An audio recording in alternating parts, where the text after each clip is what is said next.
My dad goes to the hospital all the time. I mean, he has surgery 8 times a year, probably. He loves it. He loves it.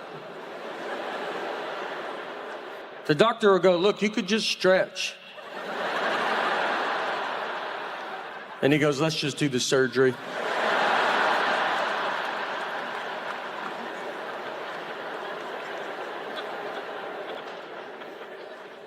He had surgery because he was addicted to Afrin, the nose spray. Yeah. Look, I got addicted to Afrin as well. I would honestly tell you, if you don't know what it is, I would tell you not to get involved. It's one of the best things I've ever been part of. When I was on it too, my wife was furious. I had to try to hide it from her. She could hear it from 3 blocks away, just one little puff. What's that? I ain't gonna live like this. I ain't worked this hard not to do Afrin in my own home.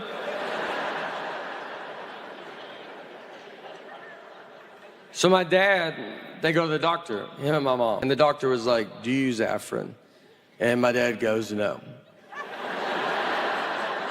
And the doctor was like, I can tell that you use it. I was just saying that. So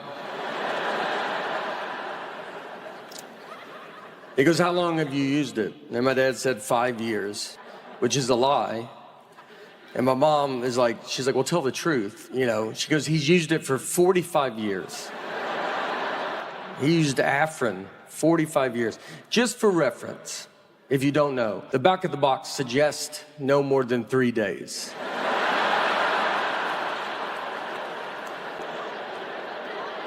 I mean, there's not a medicine on earth that tells you to give it a good 45-year run.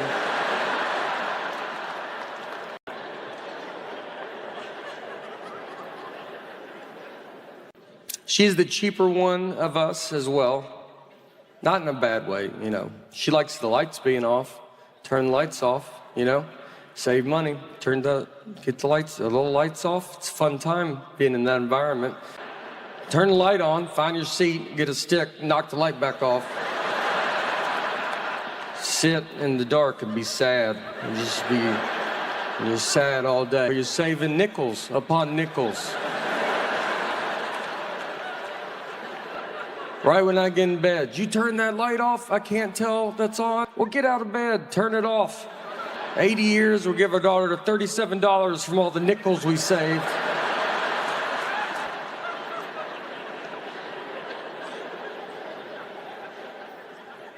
I don't know. I've done comedy for a while. I've done a lot of different shows. They're not, they're not as all exciting as the Tonight Show. I did one in a prison once, like in it, like all the way in it. Like we went to them. Like I didn't like meet them out, you know. So we go in. Let's say you guys are the inmates. So I'm sitting here. I'm like doing my dumb jokes. None of it works. Every joke I have involves being outside in the past 30 years. Like.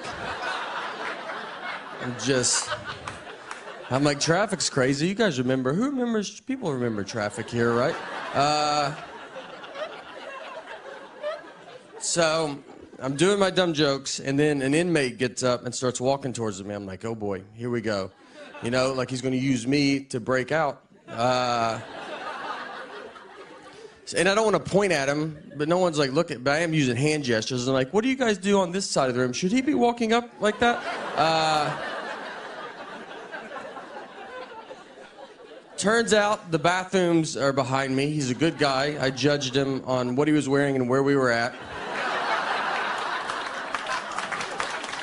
It was my fault.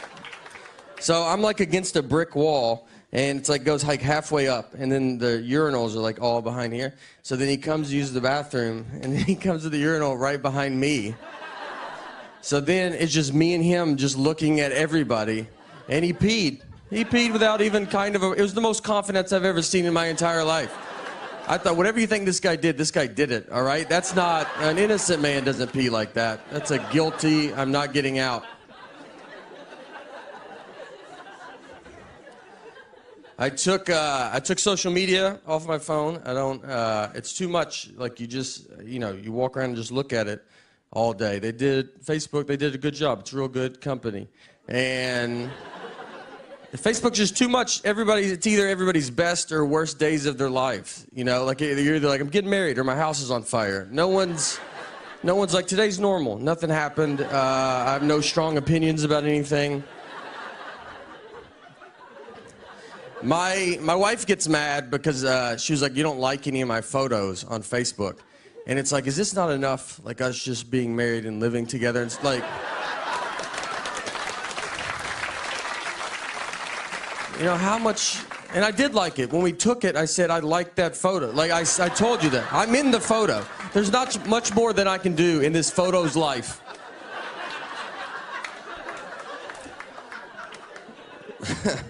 We've been married for 10 years, and we still fight. Like you can, when you're married, fighting is open 24 hours, anytime. We got in a fight recently at 3 a.m. We woke up to get in this fight, and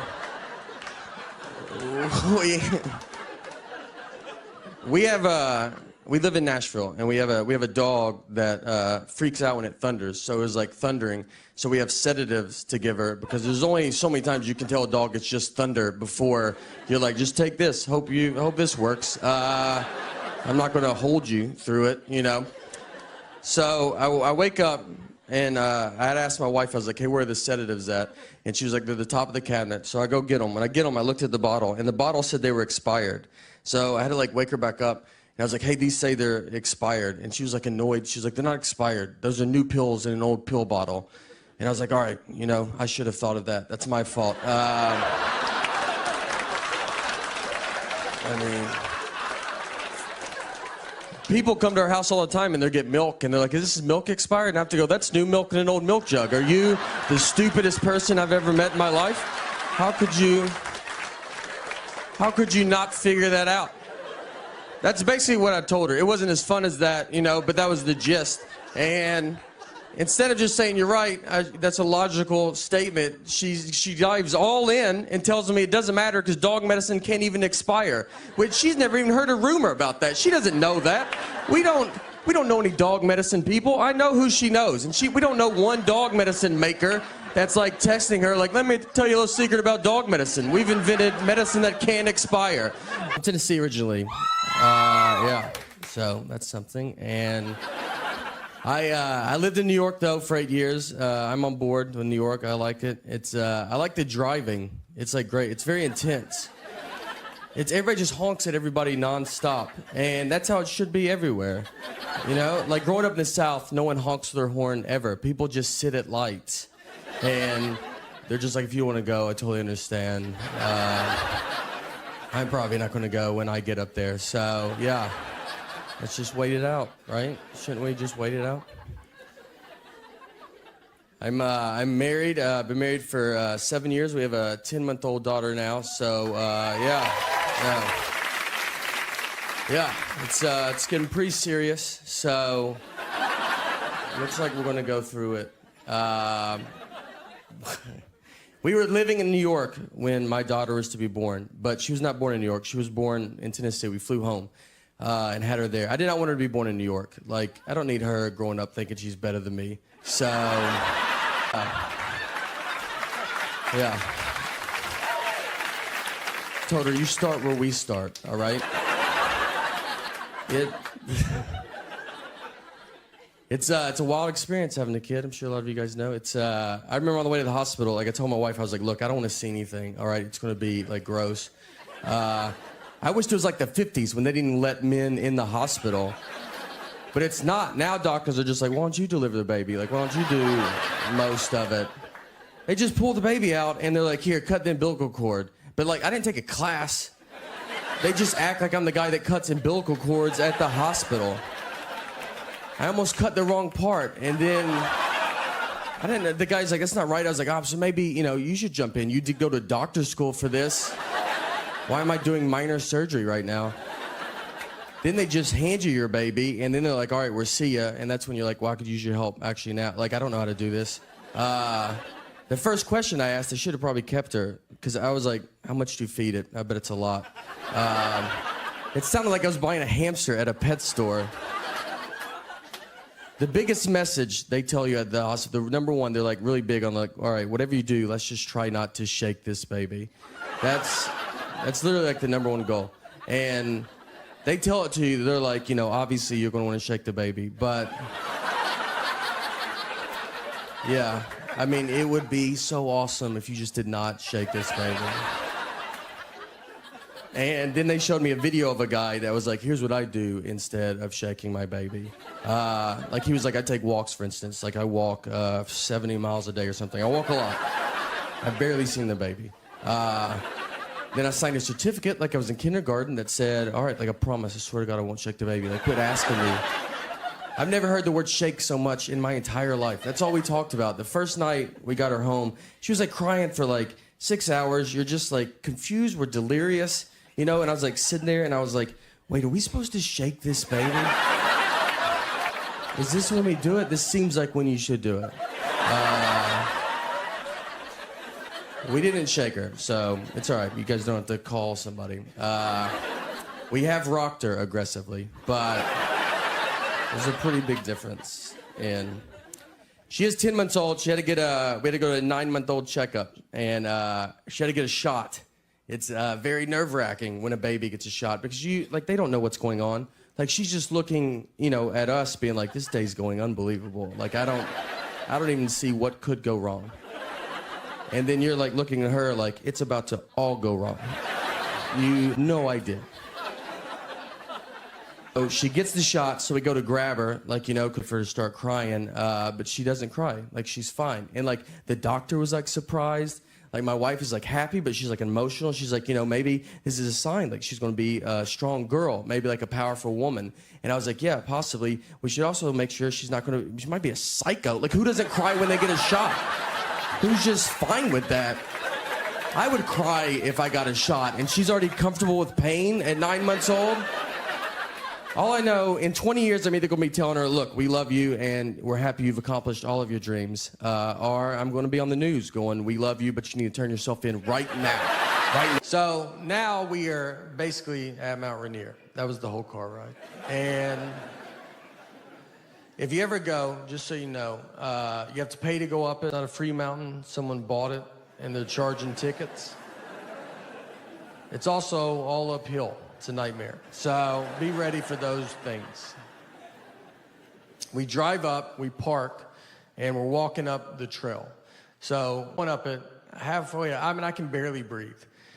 And this couple's coming down, so I stopped them. I was like, hey, is this enough where we're at? You know, is this like, you get it. Like, we're not trying to live on this mountain.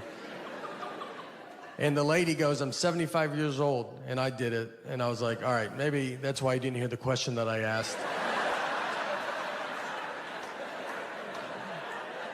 Everybody's pretty cocky on the way down. I mean, there was women with babies. They had 3-month-old babies strapped to their chest. I was like, why would you bring that much extra weight with you? I left my wallet in the car.